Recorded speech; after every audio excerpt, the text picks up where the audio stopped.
Today's class and lab is all about EC and pH.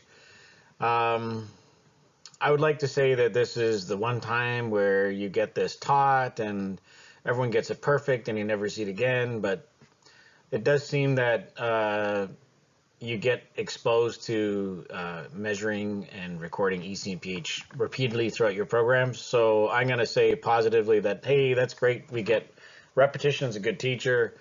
Um, but it is what it is. So here's your first lesson on EC and pH and what it is, how we measure it, why we do it, and some of the pitfalls. So the lab is going to be a separate video lesson on how to do the actual soil assessment, the different types of doing it, and what are the pros and cons of different methods. So this is just the theory side of it. Okay. So from Plant Science 1, you would have learned that water moves through a plant through a process called transpiration and osmosis. Um, Transpiration is related to water evaporating from the stomata, the pores underneath the leaf, most likely underneath the leaf, right? Unless it's a monocot, then it's on top and bottom. Anyone know why the stomata are on the bottom of a leaf typically? Tell you what, last night we had a really big rainstorm.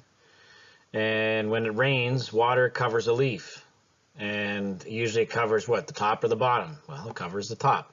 So plants have adapted to rain by having the stomata underneath the leaf so that water droplets with their high surface tension, remember adhesion and cohesion, they can actually plug the stomata and the tree would suffocate. So by having the stomata underneath, they're fine.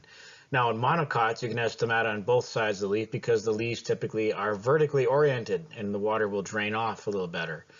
But there's some other adaptations, but that's generally the reason. So with transpiration, we have water going into the roots, right? Traveling up through the xylem and phloem, and then exiting the leaves. It's not like our bodies where things recirculated, right? Where the blood goes to the heart and it's pumped around. No, in the case of a plant, it is up, up, and out. One-way ticket. So that is transpiration. Uh, I'm not sure if you saw this picture in your Plant Science 1, but here we have root hairs are typically the entry points, right? And up to the xylem and then out to the stomata. This is a bit of a review.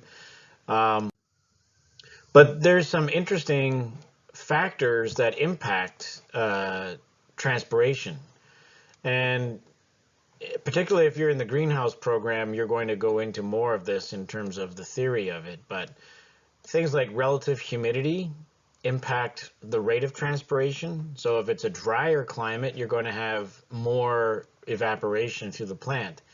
But that doesn't mean it's just a linear scale, because as the humidity gets really dry, plants actually close their stomata.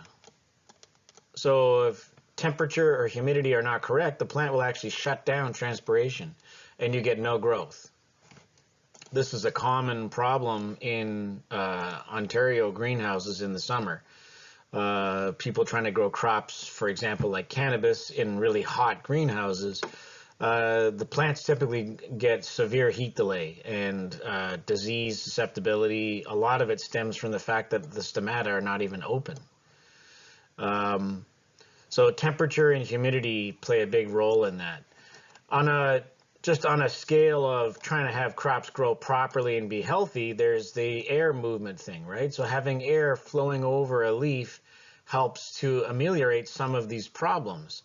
So for example, say you have a really nice relative humidity in your climate, but the air is not moving. What actually happens is the boundary layer right on the leaf surface ends up with high humidity. Right on, say this is our leaf. Right around the leaf, we're talking within a few hundred microns, not visible to your eye, you have high humidity, right? This distance here. And the way we can influence that is by having air blow across our leaves, bringing fresh, less humid air to the surface of the leaf. and that prevents the stomata from closing as well, or at least stopping all transpiration from happening. So I'm not suggesting you need a tornado like some facilities might have, but you do need air movement in order to prevent that localized high humidity from developing. So transpiration is a big factor in water moving through a plant. Today, most importantly, is osmosis. Okay, so remember, transpiration is pulling the water from the top, and osmosis is helping draw the water in at the root level and throughout the phloem. So it is based on what we call salt content or salt gradients. It doesn't mean table salts, it means ions, right? So the ionic concentration of the soil impacts the osmosis at the root. Let's look a little closer. So remember, the definition of osmosis is that water flows from areas of low soluble salt to high soluble salts, all right? So water flows in that direction. So in the context of a root, the water that's in the soil surrounding the root hairs will have some fertilizer or nutrients in it, whether it's organic and they're mineralized nutrients, or if they're inorganic fertilizers you've added to your water. They are exterior to the root hair, and they exert an osmotic gradient or potential, which influences whether water moves into the roots or out of the roots. So if we have low ionic strength or concentration in the soil, right, that means that the root has stronger ionic concentration, which means water flows into the root. That's the ideal scenario. That's what we want. That's our goal.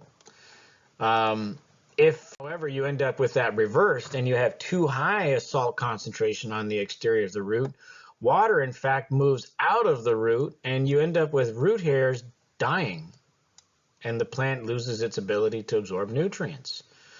So this is where we start talking about things like EC, electrical conductivity, because the salt concentration of the soil around our roots has a big impact on our plant health and growth and vigor. This is a close-up of root hairs on a seedling. I love this picture. It's so happy and fuzzy. It's like my cat's tail. Anyway, so 2/3 of the root surface is covered, of the root surface area. That's not the root interior in total, but the root surface area. 2/3 of it is root hairs. And the vast majority of where nutrients and water are absorbed is through root hairs. And root hairs are like tiny little fragile saran wrap bags. There's not much structure to them. So they're very susceptible to drying out or to being too wet or having high salt content. So those are some of the risks.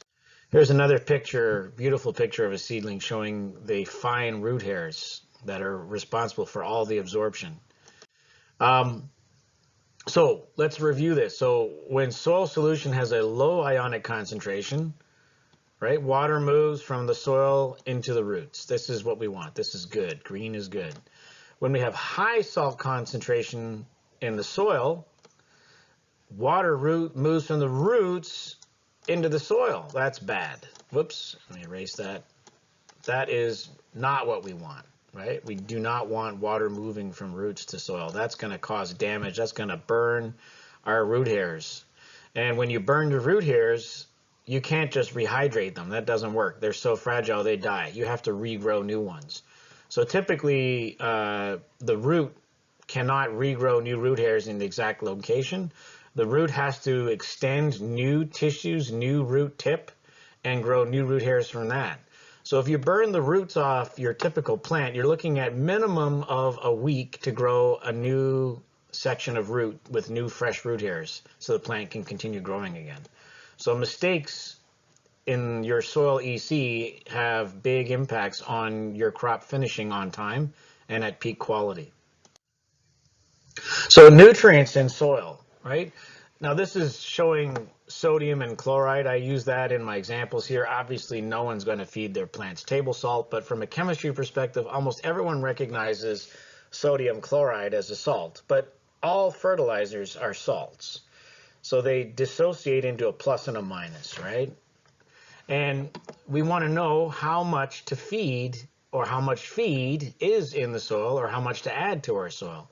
So we need to measure these ions. And to do that, we use something called an electrical conductivity meter, an EC meter. On YouTube, you'll see things like TDS or ppm meters. Typically, those meters use an algorithm to come up with a number. And the problem with that is that the algorithm is really dependent on the chemistry of the nutrient you're trying to measure. So they're not accurate. It's not something you want to use. You want to use an EC meter, which is a raw voltage output. And then you use that on a chart to give you your ppms that you are expected for a particular crop at its stage. Do not buy a ppm meter. Only buy EC meters. Can't stress that enough. So the idea is that as you have increasing ion concentration in the liquid you're testing, that means you have higher electrical conductivity because the ions are able to conduct more electricity. It's kind of like saying, you know, if you drop an electrical cord into a regular pool, you might get a tingle. But if your pool's a saltwater pool, you're going to die from an electrocution. So salt conducts electricity, right? So the more salt you have, the better it conducts electricity. So this is just another slide reviewing how salt, which we know it like this, dissociates into a positive sodium and a negative chloride. So all fertilizers dissociate into positive and negative components. So, for example, calcium nitrate, which is calcium with 2 nitrate atoms, there's 2 here, dissociates into a positive calcium with 2 positive charges and 2 nitrate molecules with a negative charge. So as far as the root is concerned, we're looking at the root surface, and it's absorbing individual nitrates and calciums, right? So they're in the surrounding solution in the soil. So measuring the dissolved ions, right? So we have basically a voltmeter, right? Measures the voltage or current, and we have 2 probes, plus and minus. And then as the salt content in here allows electricity to flow between the two, we get a reading, right? That tells us how much salt is in the solution.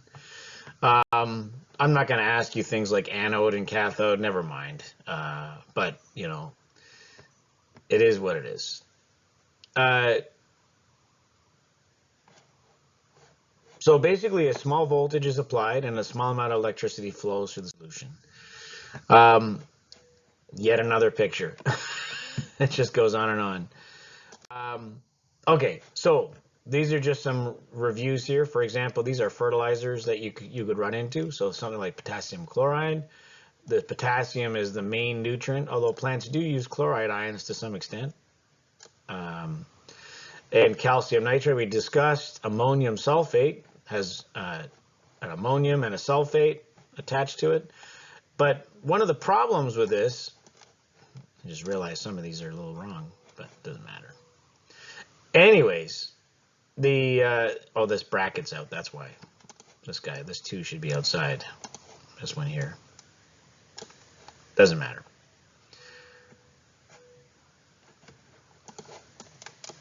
What's important to know about EC meters is that they do not tell you what is in the solution, so it is not specific to any particular ion. It only measures all ions. I always ask this question on the final, so remember that.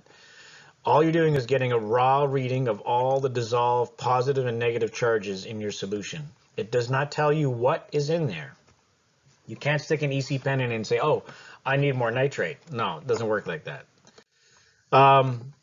So what EC do I want for my plant, right? So this is often a question people ask, like, you know, okay, so I'm going to use an EC, Derek, but what do I do? What do I need? What's correct? Well, unfortunately, there is no single answer. You have to do your research, right? Every species is slightly different. It also, not just the species, depends on how you grow. If you grow on the wet side, right? So say you like to keep your plants a little too wet, or on the wet side, let's say on the tolerably wet side, if you water in an EC of, say, 1 in that context, the roots will experience the more dilute salt concentration. Whereas if you grow in the dry side, right? So let's say you grow on the drier side with your roots because you're very worried about root rot, and you water in with an EC of 1, what's going to happen is as that water evaporates in the soil as it dries down, the EC, the concentration is going to increase. So your roots are going to experience a higher EC in a dry context than they would in a wet context.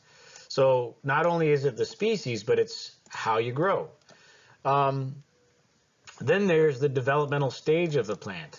Typically young plants or the early juvenile, so seedlings and plugs, they have very sensitive roots, and hitting them with too much fertilizer is going to damage them. Plus, in the early stages of plant growth, we're really interested in the plant producing lots of roots, getting a strong root base.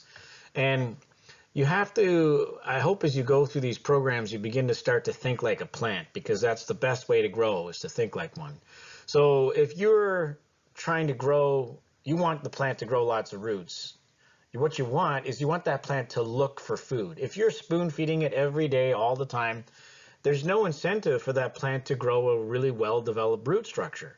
So you end up spoiling it, and then when times are tough and you miss a feed, the plant is in trouble.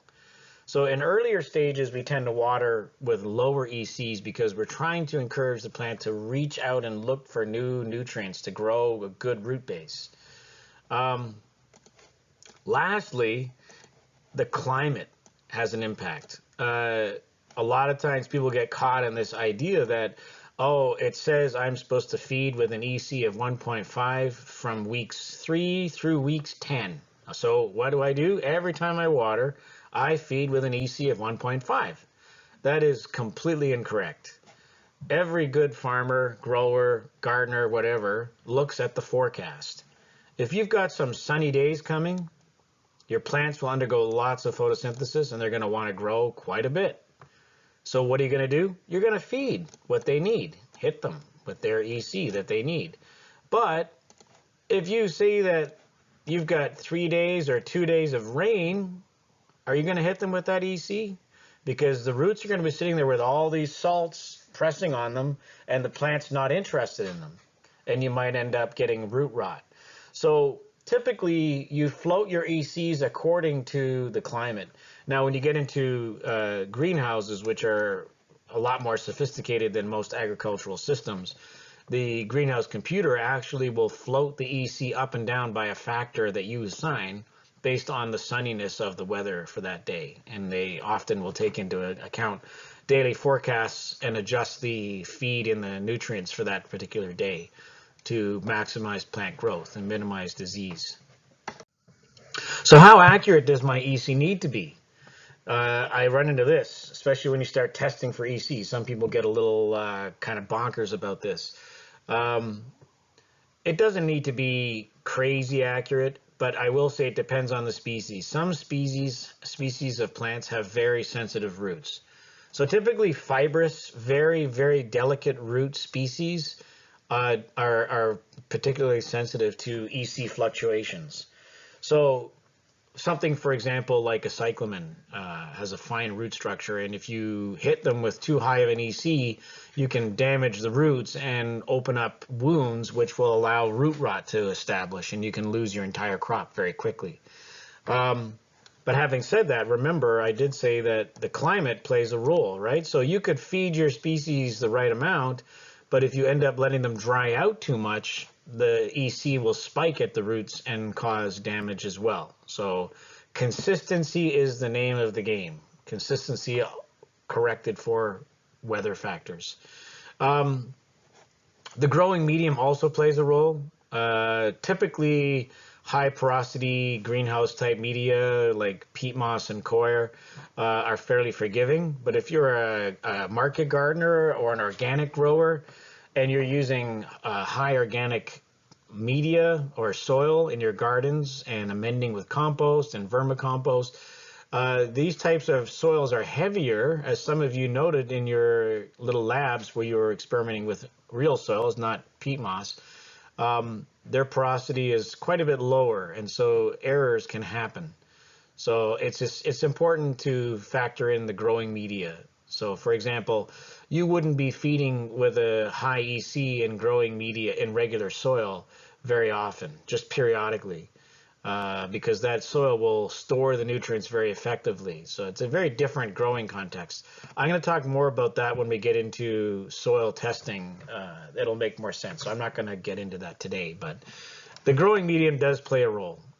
The other thing is, how accurate does it need to be? Well, I'm going to say not as accurate as you think. So plus or minus 0.1, which is fairly accurate, I guess. I was going to say 0.2 for myself, but I'll leave it at 0.1. But I've had people who are really concerned with it being on the scale of 0.01. Well, I wouldn't stress over that much.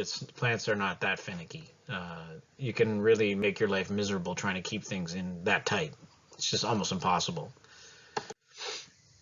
So here are some typical ECs for some plants. They've got two scenarios. They've got gerberas and petunias.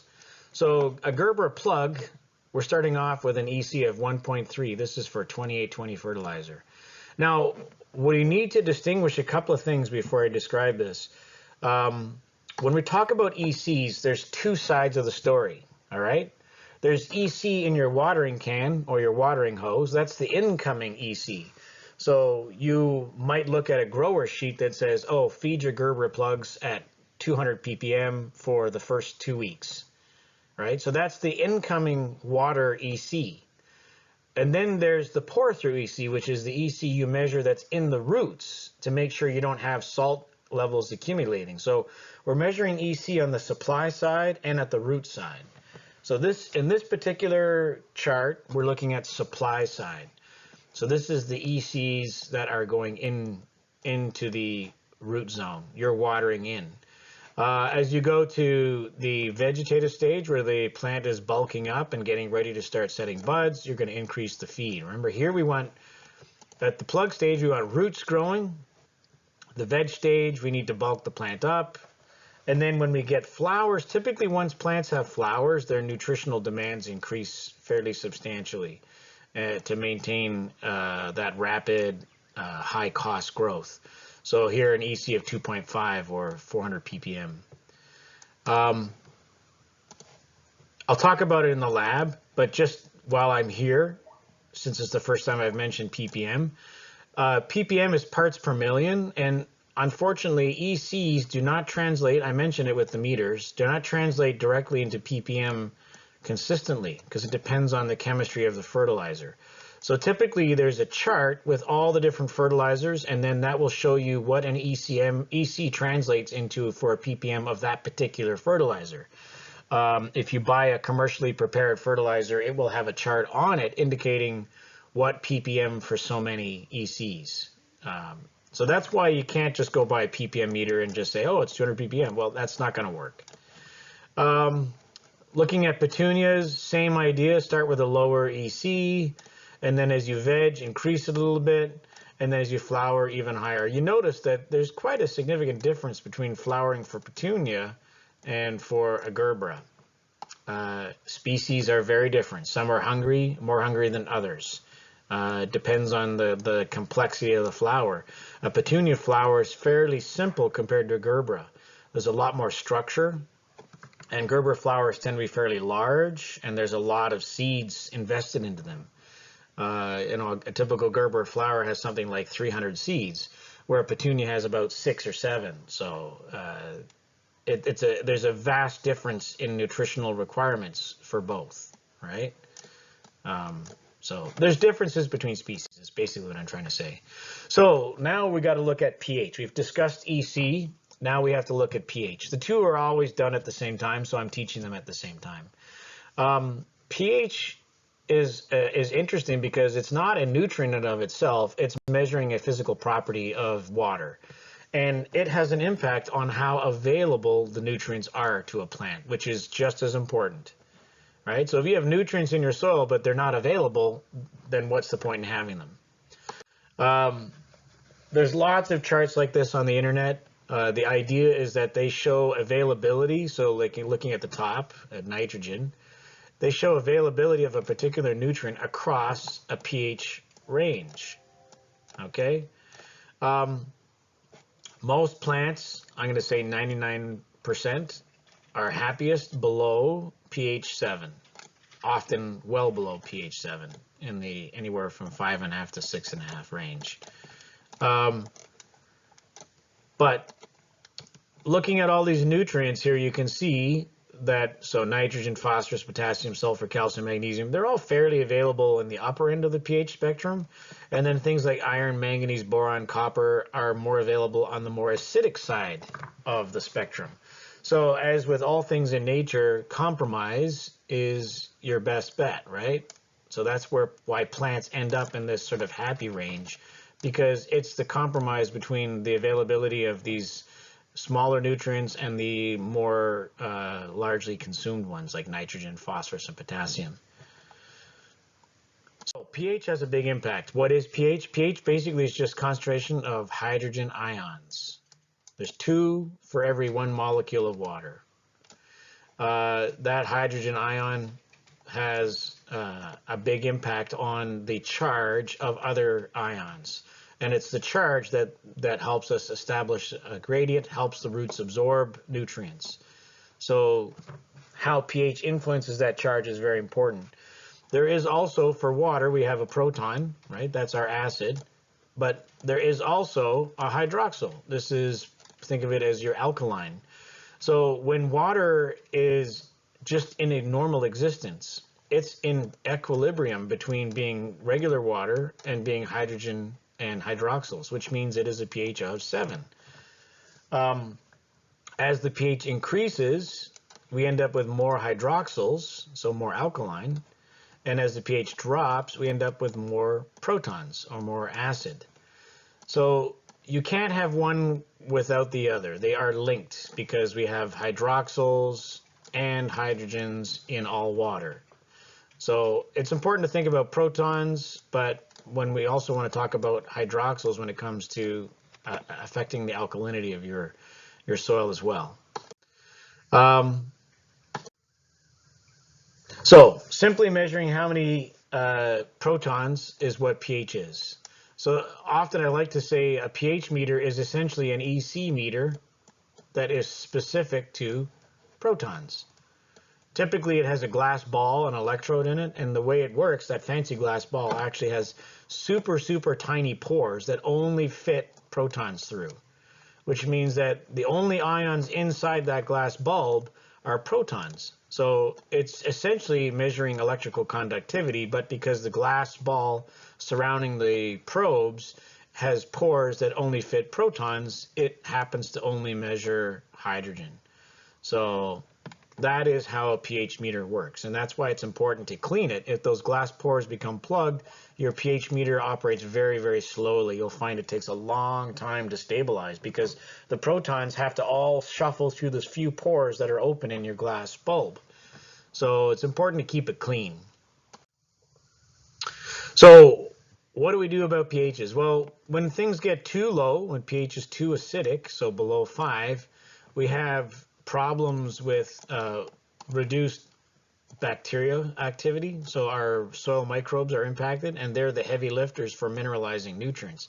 This is especially important for organic growers, that they monitor pH to make sure that their soil organisms are happy. One of the other problems we run to is toxic elements like aluminum and manganese become too available, right? When they're too available, they become overly abundant and you end up with toxicity, so too much of a good thing. Plants need a little bit of both, but not a lot. And if your pH gets too low, suddenly there's a huge amount of them around, and you have toxicity. Other nutrients, when it gets too low, become less available, like phosphorus and molybdenum. The plant has a real hard time absorbing them when the pH is too low, and you end up with deficiencies. And then things like calcium and magnesium also. So pH plays a big role in how available nutrients are. So it's not enough to know that you've given them to the roots. You also need to know that they are in fact available to the roots. So alkaline soil, remember this is where we have a lot of more hydroxyls. That's above pH 8. Which is really bad. I mean, looking at this scale, you see above pH 8, we got all kinds of problems with iron, manganese, and they're not available. So your plants are going to have a ton of problems showing all kinds of deficiencies. I like to stress to students that when you're solving nutritional problems with the crop, the very, very first thing you do is check the pH. Don't get the EC and, oh, you need more iron. You need manganese. Wait a minute. Check the pH first.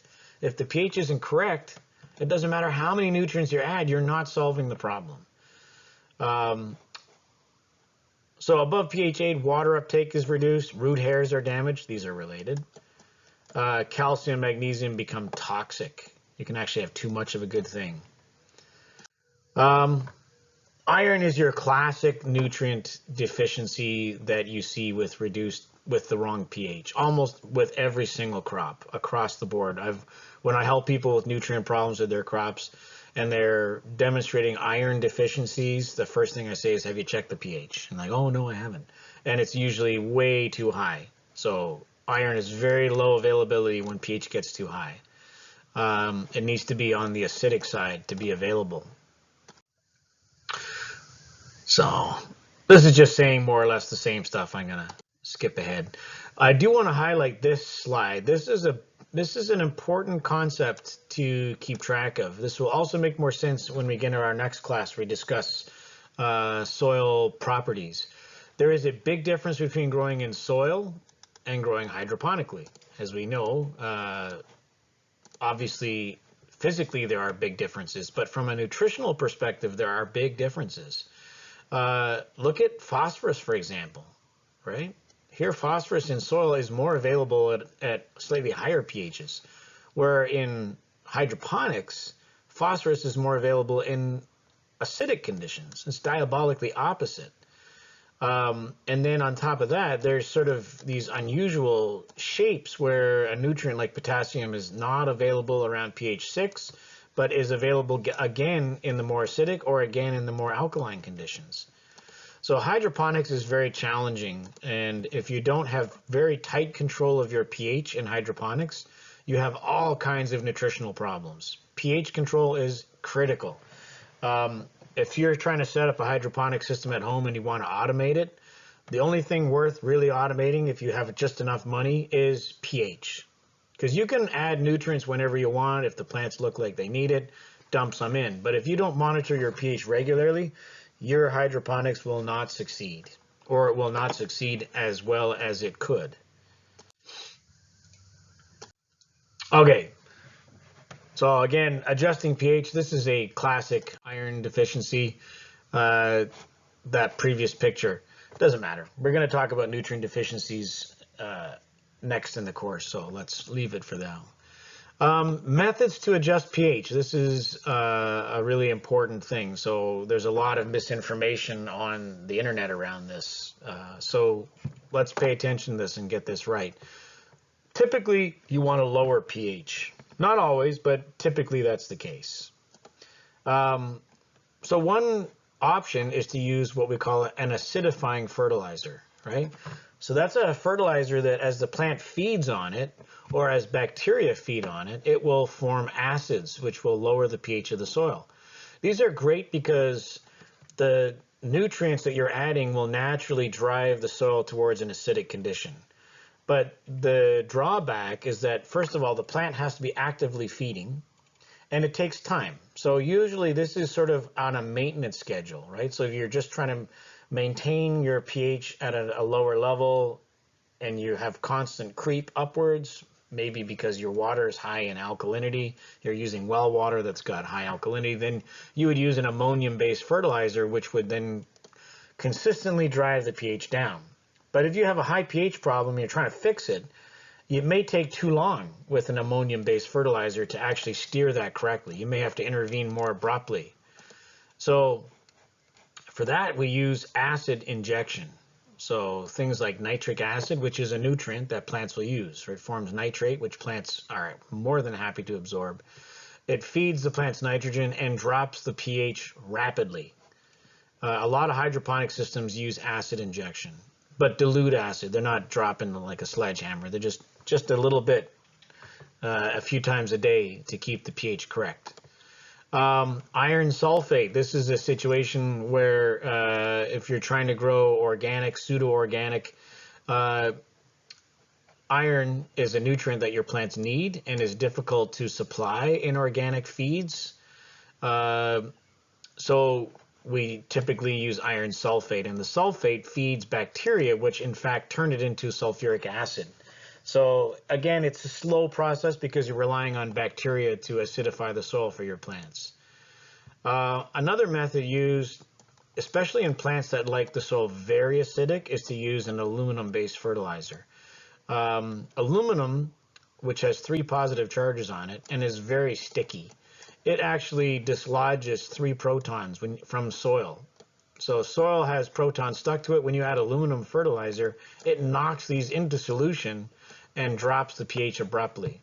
So aluminum-based fertilizers are frequently used on things like blueberries, hydrangeas, and rhododendrons. I want to introduce this concept. You're going to see this more if you're studying greenhouse. I'm not so sure you will in the other programs, but it's important to understand that the type of nitrogen that you supply your plants has an impact on pH. So we have 2 choices. We have ammonium and we have nitrate. They're the 2. Never mind this side of the slide so much. That's not as important. But we have ammonium-based fertilizers and we have nitrate-based fertilizers. And this is something that comes up a lot in horticulture and agriculture because the different forms of nitrogen have a big impact on plant growth and pH. So ammonium-based fertilizers tend to acidify the soil because they are positively charged. Like ammonium's positive and nitrate's negative. And the root will exchange charge for charge when it's absorbing a nitrate. So the root will pump out a hydroxyl when it's absorbing a nitrate. And the root will pump out a proton when it's absorbing an ammonium. This is getting very messy. Whoops. So it's important to understand the type of nitrogen you choose has an impact on the pH. So methods to raise pH. So we've talked about acidifying. Now to how do you raise the pH of your soil? One is to use a basic fertilizer, which I just described. So that would be a nitrate-based fertilizer. Reduce acidification of irrigation water. So if you have been adding nitric acid, you would actually just reduce it, which seems kind of obvious, but hey, I might as well put it there. It's on the list. You can apply lime. I'm sure a lot of you have heard about lime. There's different kinds of lime, but they are very basic. They absorb a lot of protons. So lime will raise the pH of your soil rapidly. And lastly, you can add something like potassium bicarbonate. Potassium is a nutrient that plants can use, and bicarbonate is consumed chemically by the acid and releases CO2. So there's no residual effect. It's not damaging, but it does increase the alkalinity of the soil. So I've got 2 scenarios I want to go through with you. I think it's helpful to sort of think through how EC, the first one is EC, the second one is pH, and how a grower might run into some challenges and where EC can be helpful in diagnosing what went wrong. So scenario 1 is a mum grower, chrysanthemum, gets root rot. So on the bottom of the scale here, on this graph, we have weeks of production. And on the side here, we have the electrical conductivity of the soil. This is soil EC, not supplied EC, okay? So we're measuring the root zone EC. And it looks like the root zone EC is kind of, it's okay, but then it consistently climbs higher and higher and higher towards the later stages of the crop. So what happened? So at arrow 1, the grower feeds with an EC of 1.5. Okay? So 1.5 right here. Then at arrow 2, the grower feeds with an EC of 2.5. So maybe what was happening was at the first stage, they were looking at, okay, we need to encourage root growth. And then when the plant got going, they decided, I'm going to hit them with a high EC and really push this crop along. And then week 3, so I mean, the waits about 3 weeks, and then at stage 3, hits with an EC of 3.5. That is a wallop. That's a pretty high EC. Arrow 4, the farmer notices root rot and applies fungicide and continues to fertilize, but at a lower EC of 2. So what happens? What went wrong? So the EC is constantly climbing after the 3rd feed. So from here on, it's a consistent climb in soil EC. That's not good. What should have been done differently, right? So stopped feeding and leached with fungicide. So instead of continuing to feed, they should have stopped feeding, right? Because the soil levels are continuing to climb, which means the plant's not using the nutrients. So there's no point in adding more. And then leaching with a fungicide would have been a good idea because of salt damage. So what's likely happened here is that EC of 3.5 right here at week 6 damaged the roots, and because the roots were damaged, they could no longer absorb nutrients. And so the burned roots were struggling, and the new growth was also being damaged because the EC is continuing to climb.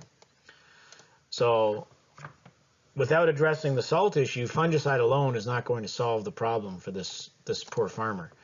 So they're going to have a failed crop.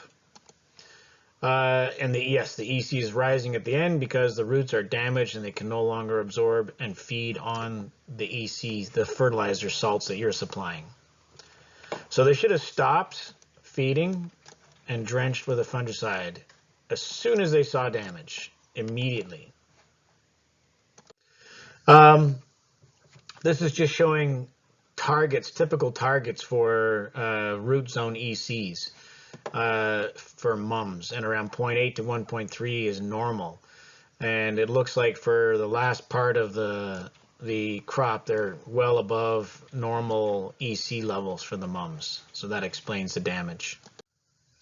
Okay, looking at pH, this is a Calibrachoa crop. Those are sometimes called million bells. It's like a mini petunia. So starting off, the crop's looking at a pretty good pH, 5.6. By week 3, it's week 4, it's hitting pH 6, and now we're ending in problems. It's starting to go too basic. So what happens? So arrow 1, okay, pH is good. Calibrachoa prefer pH of less than 6, so we're good to go. Yellow, at arrow 2, the leaves are looking yellow. And the farmer suspects an iron deficiency, so they apply extra iron to the soil. Yellow leaves remain. pH is still climbing. Yellow leaves remain, so the farmer switches to high ammonium fertilizer. Remember, ammonium encourages acidification of the root zone. And the pH starts to decline or to decrease after the application of the high ammonium fertilizer, but we're looking at 2 weeks and it's still not down to the ideal below pH 6 that we want. And the leaves, of course, are still yellow. So what should have been done? All right, what's gone wrong? What could have been done differently? Why did the use of ammonium-based fertilizer not correct the problem quickly? So nitric acid would have brought the pH down immediately and solved the problem very quickly. One of the problems with using ammonium-based fertilizer to solve this is that it takes time. And the farmer didn't really have time in this case. Remember I said ammonium-based fertilizers are just sort of to maintain the pH in the correct zone, not correct the problem, because it takes too long for the roots to adjust the pH of the soil if it's way out. On top of that, in order for roots to adjust the pH using a fertilizer, they have to be actively growing, right? So the faster the plant's growing, the more quickly it will affect the pH. But if your plant's already struggling and yellow and not happy because the pH is wrong, it's going to take that much longer for the roots to absorb ammonium and acidify the soil. So that's not how you correct a pH problem that is already out of whack. So again, this is pH 6 looking at availability, right? So iron here. As soon as we go below pH 6, that was a terrible line. As soon as we go below pH 6, iron begins to become less available. So the narrowing of this band indicates lower availability, right? So all the way to here where it's almost not available at pH 8. So below pH 6, all is good with iron. Above it, not so good. And applying more doesn't necessarily solve the problem. One of the risks with applying more of a nutrient to solve it is that if at some point the pH drifts back down to where it's supposed to be, you end up with way too much iron and you get toxicity. So that's why I always stress it's important to dial in your pH first, absolutely first, before you address any nutritional problems. This is, you'll have to look at the slides without my text. This is a very detailed list of all kinds of ornamentals and the pH ranges that they prefer. And if you look here, quite a few are in the acidic zone. There's a few that handle higher pHs, anywhere from 6.8. The dark zone is their happy zone. The gray is tolerable. So we're looking at Cassandra, Estilba, Calendula, Campanula, Crocus, Dianthus. There's some recognizable. Hyacinths, Narcissus. These are fairly high pH zone crops. Then you get into ones that are slightly lower. Pentas, Dianthus, Geraniums, Marigolds.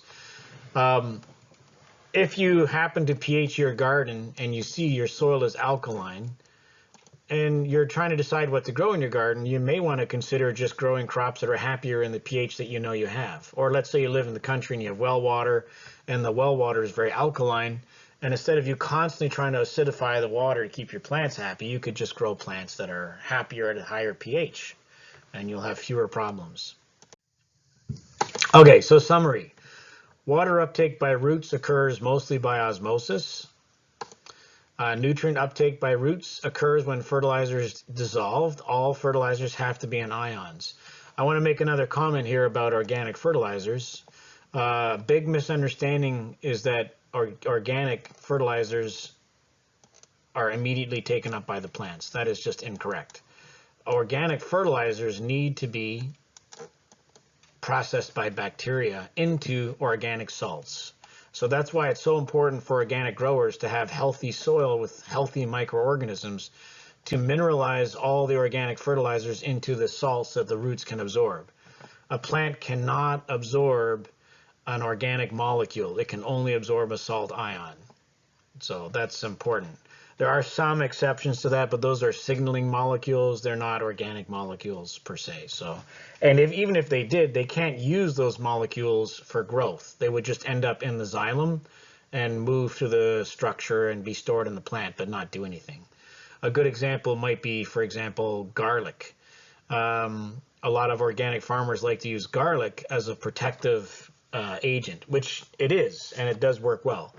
Does it mean that when you water in garlic into your plant that the garlic is a nutrient? No. The garlic merely just changes the flavor of their sap so that piercing, sucking insects like aphids don't like the taste and they don't bite the plant. But you should be aware that if it's a crop you're eating, the garlic will impact the flavor. I actually know a cucumber grower who was growing mini cucumbers in hydroponically, and they dumped garlic in their water tanks regularly. And they actually sold the mini cucumbers as garlic cucumbers because when you bit the cucumber, it tasted really garlicky, and a lot of people like that.